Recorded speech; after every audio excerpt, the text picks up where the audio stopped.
সকলের প্রতি রইল আদাব ও নমস্কার, অন্যান্য জাতির প্রতি রইল আন্তরিক শুভেচ্ছা ও ভালোবাসা। আজকে যে তদবিরটি তুলে ধরা হয়েছে,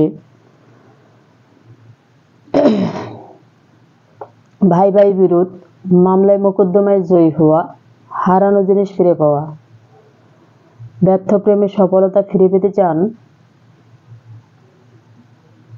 আজই যোগাযোগ করবেন, পরামর্শ করবেন। আপনি মামলা মোকদ্দমায় অনেক দিন যাবত থেকে 1 বছর 2 বছর 3 বছর 4 বছর ধরে ঘুরতেছেন, আপনি এখান থেকে জয়লাভ করতে পারেন না, মানে জয় হইতে পারতেছেন না। যেদিকে যাচ্ছেন খালি ক্ষয় ক্ষয় ছাড়া কোনো কিছুই পাচ্ছেন না।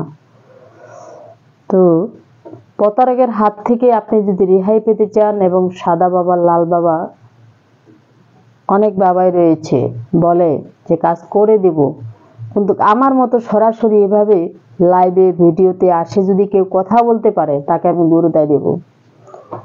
আর দিদি ঠাকুরের রহরহ সুনাম রয়েছে। অল ডিস্ট্রিক্টে এক নামে সবাই চেনে দিদি ঠাকুর, পূর্ণিমা রানী রায়। এই দিদি ঠাকুর যে কাজগুলো করে সম্পূর্ণ ভয়ানক, ভয়াবহ।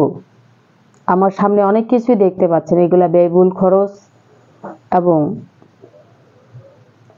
কাজের আগে দিদি ঠাকুর 50% নেয়, কাজের পরে 50% নেয়। কেউ কান্নাকাটি করবেন না, আপনার টাকা বিফলে যাবে না। কাজ 7 দিনের ভিতরে যদি আপনি সঠিক না পান, তাহলে যেটি আপনি হাদিয়া দিবেন সেই হাদিয়াটি আপনি ফেরত যোগ্য। তো যে যেখান থেকে আমার ভিডিও বা লাইভ যারা দেখতেছেন বা দেখেন,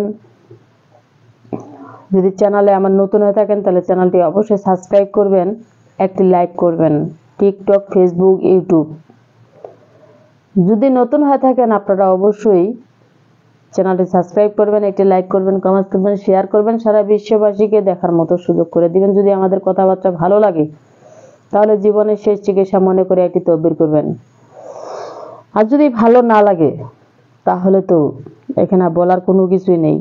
কেন ভাই, টাকা দিয়ে আপনি কাজ করাবেন, পরিশ্রমের টাকা, মাথার ঘাম পায়ে ফেলে আপনারা তদবির করেন। আপনাদেরকে ঠকানোর মতো একমাত্র ওই ভগবানই জানে।